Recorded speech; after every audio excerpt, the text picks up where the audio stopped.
Hi, I'm your host Vasco Duarte. Welcome to the Scrum Master Toolbox podcast, where we share tips and tricks from Scrum Masters around the world. Every day, we bring you inspiring answers to important questions that all Scrum Masters face day after day. Hello everybody, welcome to our Wednesday, the Leading Change episode, this week with Jan Neudecker. Hi Jan, welcome back. Hi Vasco, good to be back again. Absolutely. So Jan, on Wednesdays, we want to dive into the whole aspect of change management. I like to call it change leadership because at the end of the day, in many cases, we're there to lead change, right? To become change agents for a specific goal or achievement that somebody, either us, the team, or the management has in mind. So we work with change all the time. That's why we want to hear a story from you, Jan, about a change process you were involved with. And we want you to walk us through the process, like from beginning to end, and then highlight what were the tools, the tips, the tricks, the techniques you learned back then that you still apply today. I'm thinking about a team I worked with a while ago, and when I started working with them, I noticed that there was a lot of noise going on in the team, and What do you mean by that? situations would escalate really quickly, or some conflict would go up really quickly. Sometimes there just needed to be a wrong word dropped in a conversation, and some people would react really allergic to that. I was really interesting because I did not have a clue where that was coming from at the time.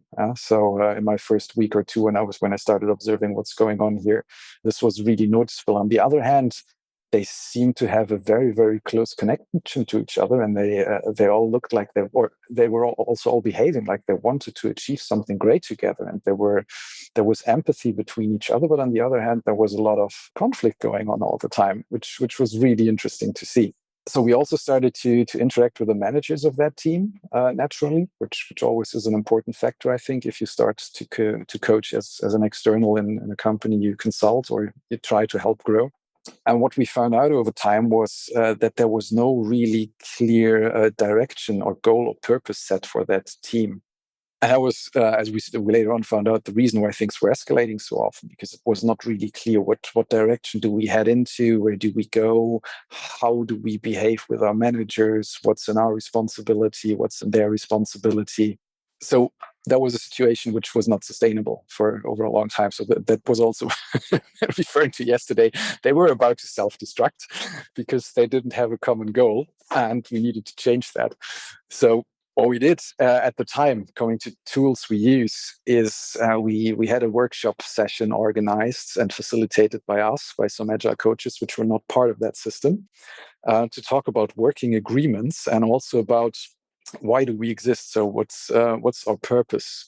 A book I can advise at this point is maybe Liftoff, where they talk about three aspects which a team needs to be successful. So context, purpose, and alignment. So why are we a team? What are the boundaries we're in? And how are we acting within these boundaries, put it short. Plus, additionally, working agreements. How are we acting towards each other? I find that a very, very important part of working, because everyone has an implicit understanding of what proper behavior is.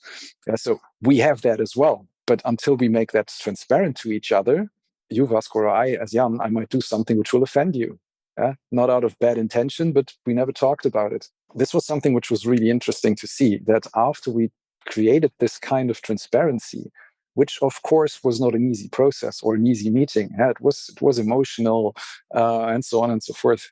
But after that, we could really see a change in the team itself. There were still smaller conflicts going on every now and then, which is totally fine, as long as you know, okay, we talked about what happens if conflict arises. How are we going to deal with that? What are our processes? Yeah. So how do we remind each other of our working agreements? And at the time, the managers we were working with, they also had some kind of needs which were unspoken to at the point. Yeah, so they were requesting, or one of the managers was requesting a single point of contact in their team, which would be his main person to talk to. And the team was more like, no, we want to take this as a team responsibility. So we had a difference in how we want to approach things. So first of all, that's a symptom. But that's not, we don't know anything about the root cause yet. And by doing these working agreement workshops, or also purpose workshops, why are we a team? How do we operate?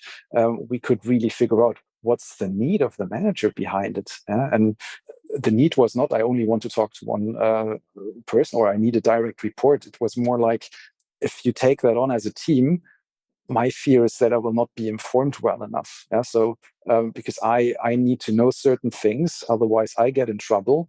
And it was more of a feeling of security he saw being in risk when that changes. And by just making that transparent, this need of the person, which was the reason for his demands, opened a completely new perspectives. And also the team had the chance to create empathy, or to show empathy for the other person's standpoint. And that was really, really interesting. So that was a big change, which then happened, and really enabled different working modes, because we could agree on experiments we wanted to try out, where it was very clear, this is what we talked about. What should not happen if we do this change? What do we do if these kind of things start happening? And I think that's, in general, whenever teams start working, something I would highly advise to do. So if you want to take away a tool from today's session, start talking about working agreements. How do you treat each other? What's important for every single person in a team? And what's your procedure to address if things are not going as you want to? It also is a great example of how a simple direction of the conversation, right? Like, let's not talk about the conflict. Let's rather talk about how we handle conflicts that haven't yet come up. Yeah. Right. And this indirect discussion creates the ease, maybe even the acceptance, to not get stuck on the conflict I have now, but rather to think, okay, let's make some agreements. What's law in this team, right? Like when there's a conflict, who do we go to? What do we talk about? What spaces are there for us to talk about conflicts?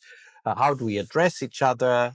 Like, those working agreements, as you were describing, can create kind of a catalyst for change by just having that conversation, right? Because once we talk about something as human beings, it's impossible for us not to consider that anymore, right? So if we made an agreement that when there's a conflict, we call timeout and we have a session with the mediator, who could be the scrum master, as an example, like that completely changes how we handle conflicts from now on. Yeah, and you could even go a step further. We just said a mediator who could be the scrum master, and maybe also talk about, when do we decide, or when are points where we might consider getting someone really outside of the team, a real neutral person helping us to facilitate that. So if you're in a company which is big enough and has multiple scrum teams, maybe it's helpful to ask a scrum master from another team to help you facilitate a conflict, because also as scrum masters or coaches, we could be the root cause of an issue being in the team, and then we can't facilitate that. So really just making these options transparent, or making clear that it is an option that contains value by itself. Yeah, absolutely. That's another great example of how just having that conversation up front makes then handling the situation or the conflict later on so much easier, but also as a trigger, because it's the team that makes that agreement. Yeah. Therefore, they are motivated to follow it. So maybe for your audience to take away, what I very often see in companies, and especially if we as externals are called, are conversations like, we're starting a new project in X days from now, take any number between 1 and, 30. And that's when we start. That's when we will start working on things. And that is set into stone. That's when the project starts. I can only highly recommend to take the first day or two, and I would recommend rather take 2 or 3, to get the team in one room and talk this stuff out. Work on your working agreements, work on your purpose, work on your context, and align as a team on how you want to behave and interact. If you don't do that, it might look like you start working and producing value, but I've always seen other issues coming up later on, which will consume much more time than those 2 or 3 days in the beginning. So that's very well spent time. Don't skip that. Absolutely. Great advice indeed. Thank you very much for the story, Jan. You're welcome. Leading change is one of the core skills we must acquire, but it is only one of the steps towards our success as Scrum Masters. Tomorrow, on Success Thursday, we will talk about how to define success for the Scrum Master role, we'll cover tips on how to measure your way to that position, and most importantly, how to develop that focus on continuous improvement that is as important for Scrum Masters as it is for teams. See you tomorrow. We really hope you liked our show. And if you did, why not rate this podcast on Stitcher or iTunes? Share this podcast and let other Scrum Masters know about this valuable resource for their work. Remember that sharing is caring.